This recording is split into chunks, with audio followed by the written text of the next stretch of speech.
Hey book friends, welcome to another Friday Reads video. I'm excited to share with you what I have been reading and what I'm thinking about reading. I don't think I've actually finished anything recently, so I don't have anything to update you on that front, but I have a lot of fun books to share with you. So let me just hop into my Friday Reads video.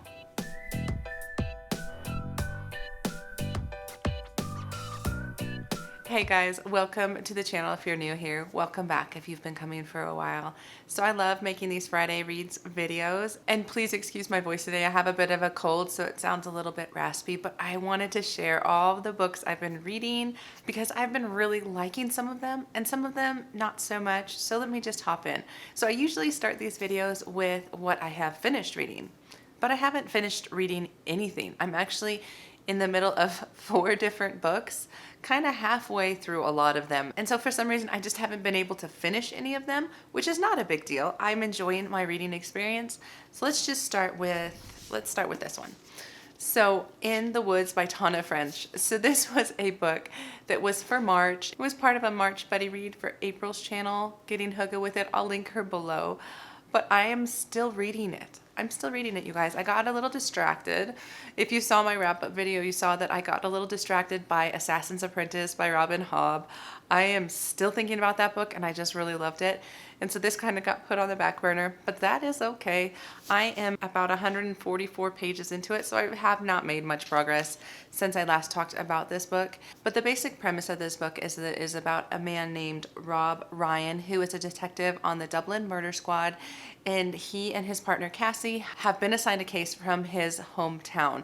The interesting part though is that when he was a boy, like 12 years old, he was a part of an incident, a really scary incident where him and his friends went into the woods, and he was the only one that came out, and he came out without his memories, and there was blood on his clothes, things like that. But he does not know what happened, and his friends were never found.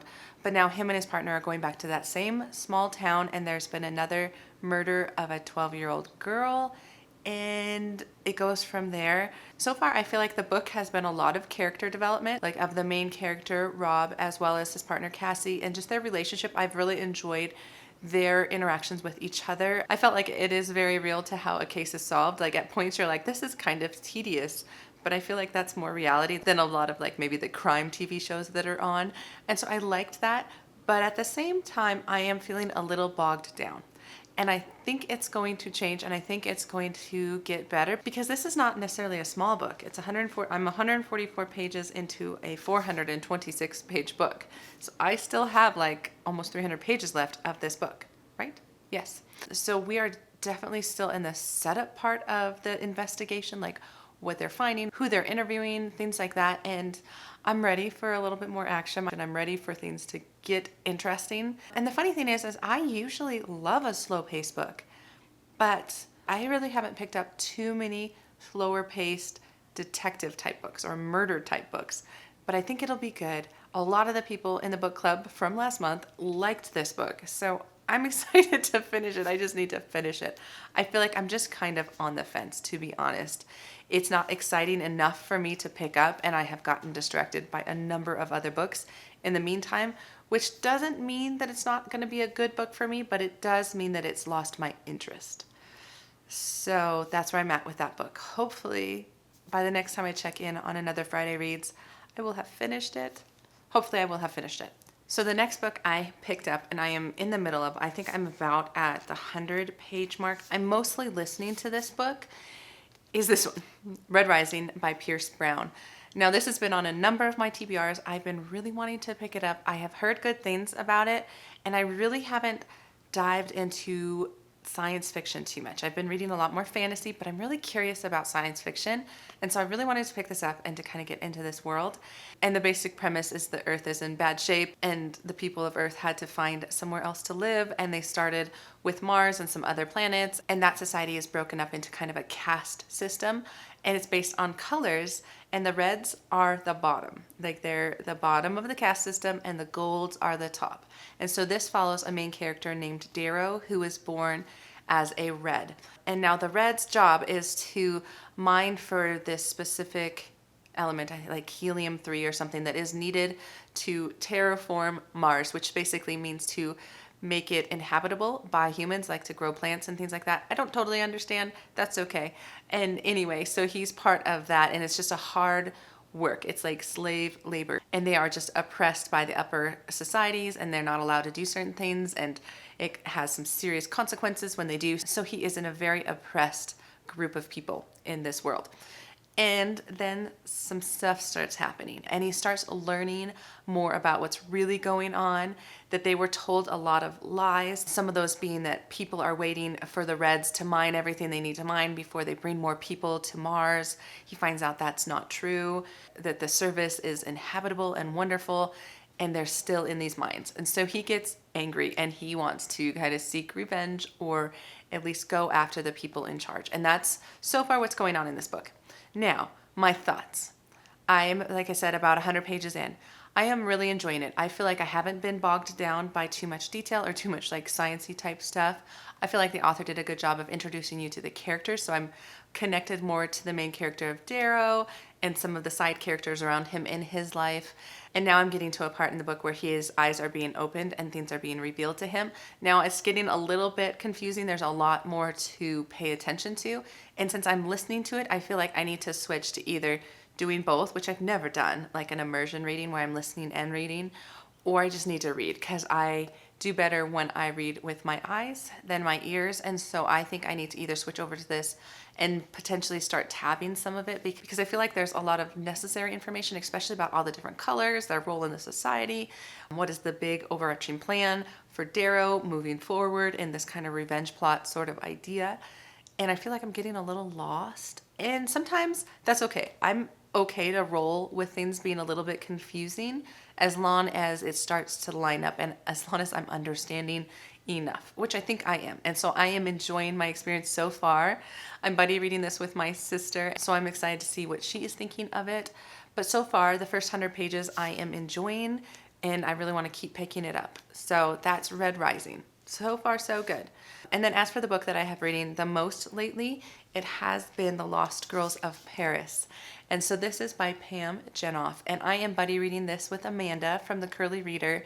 And we decided to buddy read it near the beginning of the month. So I picked it up right away, even though I was reading a number of other books. And we are reading this together, and I'm really enjoying it. It is about a woman who finds a briefcase that has some pictures of women from World War II. And she soon finds out that these women were part of this secret group of like spies who were infiltrating into different parts of like France and England and things like that to thwart the Nazis, basically. And so it starts off at that timeline, which is after the war. It's a number of years after the war, but then it hops back into the past in like 1943, 1944, when these women, the ones in the pictures, have been recruited to take part in this special secret spy organization. Now, what I'm really liking about it, because I'm actually almost done with it. I'm on page 271, so I will finish it probably within the next day or two. But I am really liking the writing. This is my first Pam Jenoff. So I'm enjoying her writing style. I feel like she has drawn me into her characters right away. She's drawn me into this little sliver of a story within World War II. And I really feel for the characters. I feel the anxiety of what they're doing and what they're choosing to do and how they are contributing to kind of the resistance and the war effort.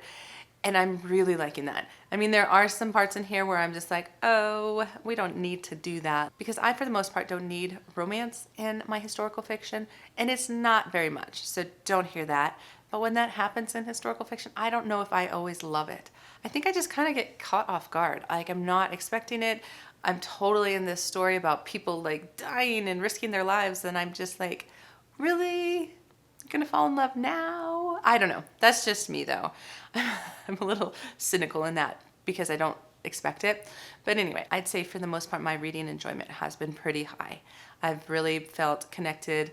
The writing style is really gripping, and it has pulled me in, and there's just enough going on that you really want to keep reading. I feel like I'm constantly wanting to pick this up to know what is happening to these women who are behind enemy lines, if you will. So I've really enjoyed it. I'm really happy we decided to buddy read this one. So there is actually one more book that I am working my way through currently, and it is A Place to Hang the Moon, which I put this up a number of weeks ago, but I was getting it from the library and then the hold went back and I had to wait another 2 weeks to get it. So I got it back and I am still really enjoying the story. It is a middle grade historical fiction book about these kids who were sent to the countryside during World War II. The kind of twist on their story is that they are actually recently orphaned, and their lawyer decides that it might be a good idea for them to go in search of a forever family, if you will, which is a little shady because these foster families are not expecting like forever children, if you will. And so I think it's their journey as they potentially hop from foster family to foster family. I think I'm only on like the first foster family, and it's definitely got some hard parts where you just really feel for these kids. They're not that old. They're like 12, 10, and 8 or something like that, and they just don't have family. They have each other, which is very touching, and my mama heart definitely feels for them. But I'm really enjoying the book. I feel like it's a top-notch book so far.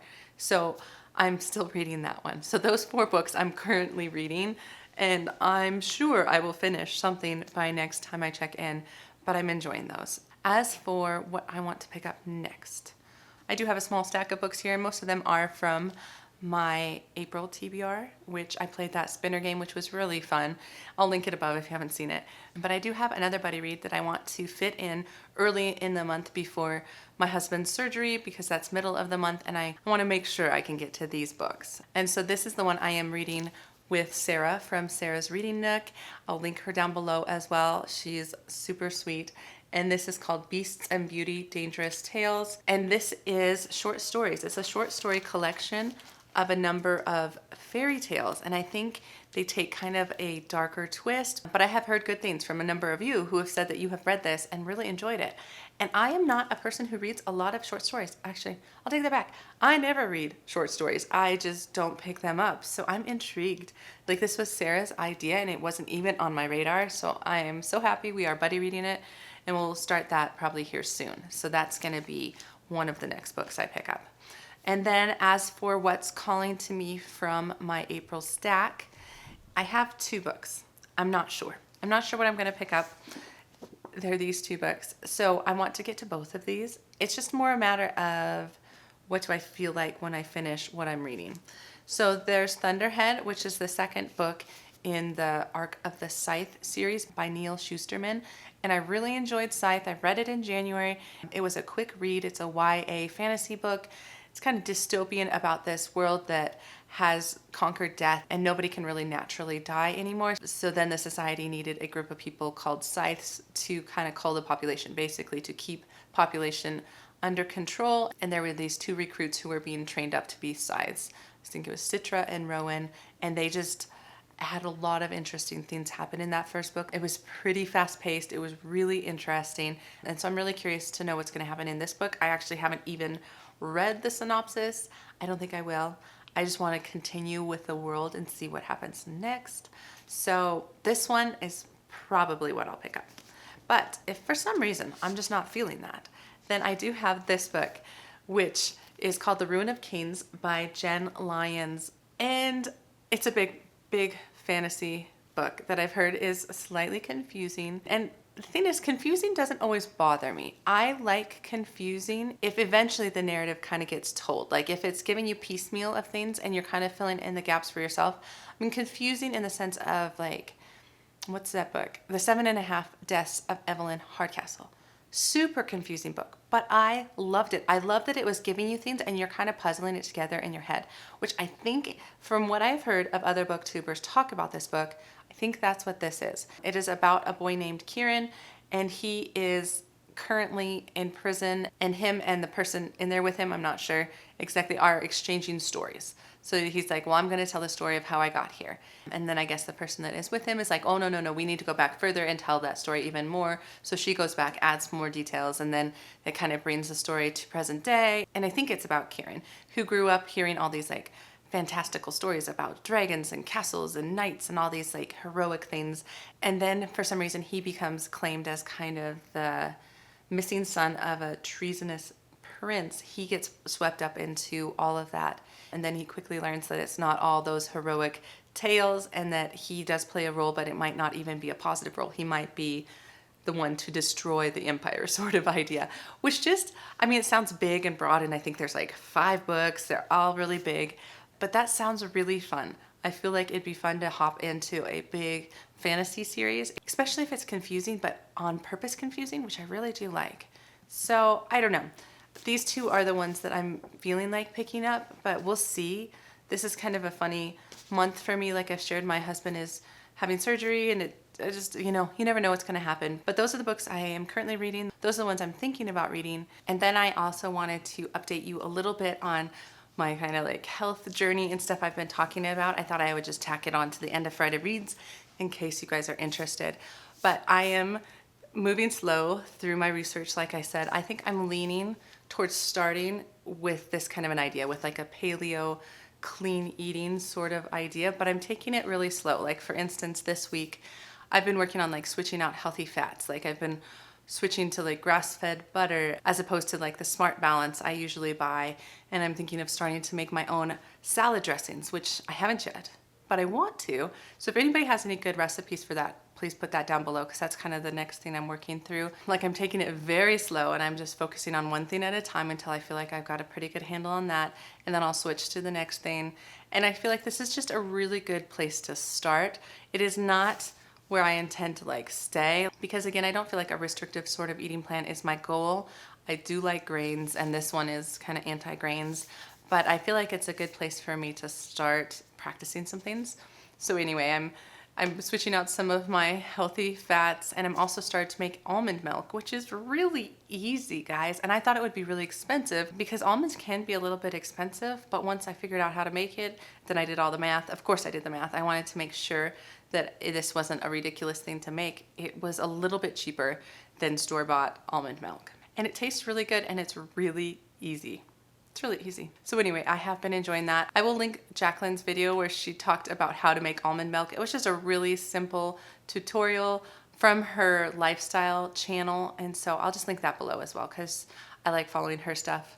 But anyway, that's just a little bit of where I'm at, because I told you I was going to share more about it, and I wasn't sure if I was going to add like specific content on it, but I think I'm just gonna tack it on here and there to some of my reading vlogs or Friday Reads, which tend to be my more chatty videos anyway. So anyway, that's where I'm at. I hope you all are doing well. I hope you're enjoying the books you're reading. Let me know down below if you are reading any new favorites, if you found anything you just love. And so that is what I have. If you love Friday Reads videos, as always, give it a thumbs up and subscribe if you want to. And I will see you in the next book video. Okay, guys. Have a wonderful day. Okay.